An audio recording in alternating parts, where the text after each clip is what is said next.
আর ঠিক আছে নি এরপরেও মানুষ আমার কাছে নিয়ে নাই খেলে খায় হে জানে সুদ খাইলে জাহান্নাম।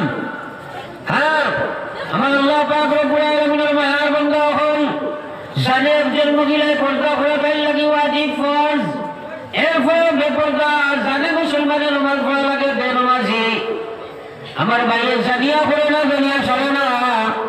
তার পিছনে কারণেই লাগে নকশল গোলামিত্ব স্বীকার করছে তার ভিতরে আছে কাম শক্তি তার ভিতরে আছে ক্রোধ শক্তি তার ভিতরে আছে লোভ শক্তি তার ভিতরে আছে অহংকার তার ভিতরে ইগো আছে এইগুলার দাসত্ব স্বীকার করে রয়েছে যার কারণে তার মনিত্যের জীবন বানাই রয়েছে হে নকশল গোলাম বনি গেছে গিয়া